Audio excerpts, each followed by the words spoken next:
Okay students, अब हम करने वाले हैं सेकंड चैप्टर का first exercise, that is exercise set 2.1। इस एक्सरसाइज में पहला क्वेश्चन बोला गया है, find the degree of the following polynomial. Degree means what? Highest power. तो इस पॉलिनोमियल्स दिया गया है हमें। पॉलिनोमियल का मतलब क्या है, मैंने पहले बताया था, एल्जेब्रिक एक्सप्रेशन। ऐसा एल्जेब्रिक एक्सप्रेशन जिसमें बहुत सारे टर्म्स हो। Poly means what? Poly means many. Poly का मतलब क्या है? मैनी।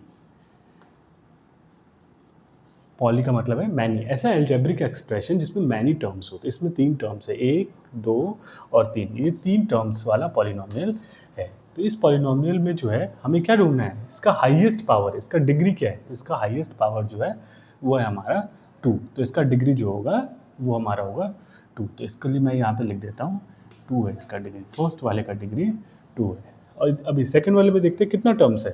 ये हमारा 1 2 3, तीन टर्म्स का पॉलिनोमियल है। और इसका डिग्री मतलब हाईएस्ट पावर क्या है? तो y के ऊपर 3 पावर है और 2y के ऊपर 1 पावर है, 1 के ऊपर 1 पावर है। तो हाईएस्ट पावर 3 हुआ, तो इसका डिग्री होगा हमारा 3। और उसके बाद है उसके बाद चलते हैं हम थर्ड वाले के ऊपर। ये कांस्टेंट टर्म है -9, तो इसका हाईएस्ट पावर क्या होगा? कुछ भी पावर नहीं है, तो इसका मतलब इसका पावर क्या होगा? 1। तो इसका हाईएस्ट पावर है 1, तो इसका डिग्री बन गया 1। उसके बाद हमें दिया गया है थर्ड वाला पॉलिनोमियल। तो इसमें देखो, इस पॉलिनोमियल में हमें दो टर्म्स है हमारे पास, एक है 4z माइनस, एक है 4z और दूसरा है -3। तो इसका ऊपर हाईएस्ट पावर है 1, इसके ऊपर भी 1 और इसके ऊपर भी 1। तो इसका मतलब इसका हाईएस्ट पावर जो होगा, दोनों के ऊपर 1 है, तो ये भी हाईएस्ट पावर 1। ओके, अब हम नेक्स्ट क्वेश्चन पे। ओके स्टूडेंट, अब हम सेकंड क्वेश्चन करने की कोशिश करते हैं। सेकंड क्वेश्चन में क्या बोला गया? Right the polynomial of degree 1 2 and 3। हमें एक ऐसा पॉलिनोमियल बनाना है जिसका डिग्री क्या हो? 1 हो, मतलब हाईएस्ट पावर 1 हो। तो हम कैसे बना सकते हैं? तो पॉलिनोमियल मतलब, पॉलिनोमियल क्या होता है? एल्जेब्रिक टर्म से मिलकर बनता है। तो कोई भी हम एल्जेब्रिक टर्म, एक एक्स ले लेते हैं। मैंने एक एल्जेब्रिक टर्म ले लिया x, और x के आगे कोई भी नंबर हम लगा सकते हैं। कोई भी नंबर नहीं है तो, कुछ भी नंबर इसके आगे नहीं है तो 1 तो होगा ही। तो मैं 1 भी रख सकता हूँ, नहीं तो मैं कुछ भी लगा सकता हूँ। मैंने 6 लगा दिया। तो एक ऐसा एल्जेब्रिक एक्सप्रेशन जिसका हाईएस्ट पावर 1 होना चाहिए। तो मैं यहाँ पे 1 कुछ भी नहीं लिखूँ तभी भी 1 होगा, और नहीं तो 1 लिख देता हूँ। तो ये एक एल्जेब्रिक एक्सप्रेशन बन गया जिसका हाईएस्ट पावर क्या है? 1 है। इसका डिग्री क्या है? 1 है। अब मैं चाहूँ तो एक कांस्टेंट टर्म भी यहाँ पे लगा सकता हूँ, तो मैं 3 लगा देता हूँ। तो ये एक एल्जेब्रिक एक्सप्रेशन बन गया जो 6x और +3 है। इसका डिग्री क्या होगा? 1 होगा। ऐसा कोई स्टूडेंट, दूसरा स्टूडेंट चाहे तो दूसरा इक्वेशन बना सकता है, कोई भी बना सकता है। 5z है कि नहीं? तो ये एक बन गया, +7, कुछ भी बना सकता है वो अपने मन से। लेकिन उसका हाईएस्ट पावर जो है वो क्या होना चाहिए? उसका हाईएस्ट पावर होना चाहिए 1 से ज़्यादा नहीं होना चाहिए। ओके, ये हमारा फर्स्ट विथ फॉर डिग्री 1 था ये। तो ये हमारा फॉर 1 लिख देता हूँ मैं, फॉर 1, फॉर डिग्री 1 है ये।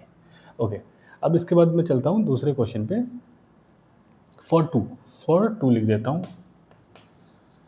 फॉर 2 हमें सिर्फ एक ही एग्जाम्पल बनाना है, लेकिन मैं 2 भी बना के दिखा देता हूँ। अच्छा, फॉर 2 के लिए देख सकते हैं हम, जिसका हाईएस्ट पावर 2 हो। तो हम कुछ भी लिख सकते हैं, जैसे 7x का ऊपर हाईएस्ट पावर 2। ओके, लिख दिया हमने। अब इसके बाद मैं यहाँ पे 3x लिख देता हूँ +5। तो ये एक ऐसा एल्जेब्रिक एक्सप्रेशन बन गया जिसका हाईएस्ट पावर 2 है। तो इसका डिग्री क्या होगा? 2 होगा। ऐसा कोई भी इक्वेशन मैं बना सकता हूँ। सिर्फ मैंने लिख दिया 3z के ऊपर पावर 2। तो ये भी एक एल्जेब्रिक एक्सप्रेशन ऐसा हो गया, ऐसा पॉलिनोमियल हो गया जिसका डिग्री 2 है। कोई भी एग्जाम्पल बना सकते हैं। और फॉर डिग्री 3 हम कुछ भी लिख सकते हैं। हाईएस्ट पावर हमारा 3 होना चाहिए। तो मैं लिख देता हूँ 9a के ऊपर बस हाईएस्ट पावर हमारा जो होगा वो 3 होना चाहिए। ओके, उसके बाद आप कुछ भी लिख दीजिए, बस 3 से ज़्यादा पावर नहीं होना चाहिए। उससे कम हो सकता है। जैसे मैं लिख देता हूँ 2b टू द पावर 2 लिख सकता हूँ, क्योंकि ये क्या होगा? 2 हो सकता है पावर। हाईएस्ट पावर जो है वो 3 से बड़ा नहीं होना चाहिए पावर। +7a, ये भी एक ऐसा पॉलिनोमियल हो गया जिसका हाईएस्ट पावर क्या है? 3 है। तो इसका डिग्री 3 हो गया, इसका डिग्री 2 हो गया और इसका डिग्री 1 हो गया। इसका मैंने 2 एग्जाम्पल, इसका भी 2 एग्जाम्पल लिख दिया हूँ। इसका एक एग्जाम्पल लिख रहा हूँ, बच्चे चाहे तो खुद से अपना एग्जाम्पल क्रिएट कर सकते हैं। ओके, आ जाओ स्टूडेंट्स, अब क्वेश्चन नंबर हम 3 देखने की कोशिश करते हैं। क्वेश्चन नंबर 3 में क्या बोला गया? What are the coefficient of X square and X cube in the polynomial. Okay, इस पॉलिनोमियल में ये जो पॉलिनोमियल हमें दिया गया है, मतलब एक एल्जेब्रिक एक्सप्रेशन दिया गया है जिसका हाईएस्ट पावर है 4। एक ऐसा एल्जेब्रिक एक्सप्रेशन दिया गया है इसका हाईएस्ट पावर 4 है, मतलब इसका डिग्री 4 होगा। और इसमें कितने टर्म्स है, तो 1 2 3 4 5। ये एक ऐसा एल्जेब्रिक एक्सप्रेशन है जो 5 टर्म से बना हुआ है। ओके, और इसमें ये जो है हमारा क्या हो गया, ये एक कांस्टेंट टर्म है। और कोफिशिएंट क्या होता है, ऐसा वैल्यू जो अल्फ़ाबेट के आगे लगा हुआ है, जो वेरिएबल के आगे लगा हुआ है। तो ये हमारा क्या है, ये हमारा कोफिशिएंट है। ये हमारा क्या है, कोफिशिएंट है।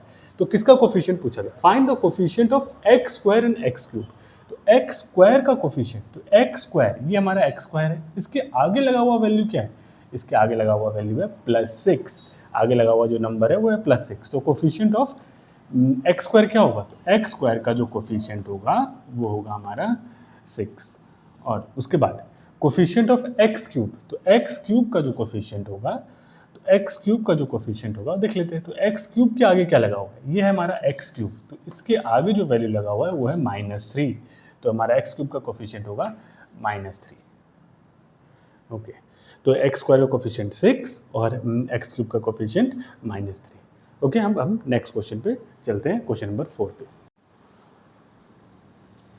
ओके स्टूडेंट्स, अभी हम देखते हैं क्वेश्चन नंबर 4 को करने की कोशिश करते हैं। क्वेश्चन नंबर 4 में क्या कहा गया, what is the coefficient of z in the polynomial.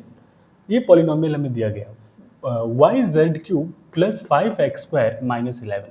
Okay, इस क्वेश्चन में कहा गया है z का जो है ना वो कोफिशिएंट क्या है, मतलब z के आगे क्या वैल्यू है।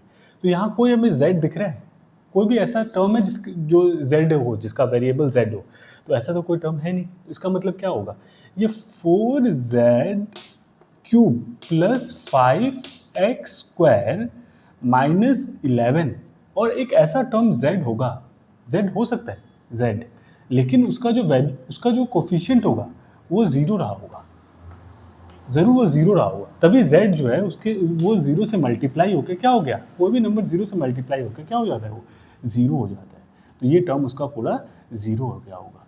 तो इसका मतलब क्या है, z के आगे क्या वैल्यू रहा होगा, z का कोफिशिएंट क्या रहा होगा, 0 रहा होगा। तो कोफिशिएंट ऑफ z क्या होगा, z का कोफिशिएंट होगा 0।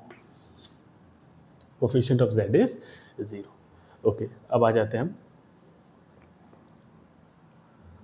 ओके स्टूडेंट, अब आ जाते हैं हम क्वेश्चन नंबर 5 में। इसमें क्या कहा गया, what is the coefficient of the term of the polynomial 9x cube. Okay, question में क्या किया गया, क्या constant term, what is the constant term of the polynomial 9x cube plus 5x square -8x -10। तो इसमें कांस्टेंट टर्म क्या है, तो ये बताओ। ये एक ऐसा पॉलिनोमियल है जो कितने टर्म से बना है, 1 2 3 4 टर्म से बना हुआ है। ओके, इसमें कांस्टेंट टर्म क्या है, ऐसा टर्म जिसके पास कोई वेरिएबल ना हो। तो वो कौन है, -10। -10 के पास कोई वेरिएबल नहीं है, तो वो होगा हमारा आंसर क्या होगा, -10 is the constant term. Okay student, हमने इस वीडियो में 2.1 का पूरा क्वेश्चंस कर लिया है। अभी नेक्स्ट वीडियो में हम 2.2 करने की कोशिश करेंगे, ये नए वाले बुक का।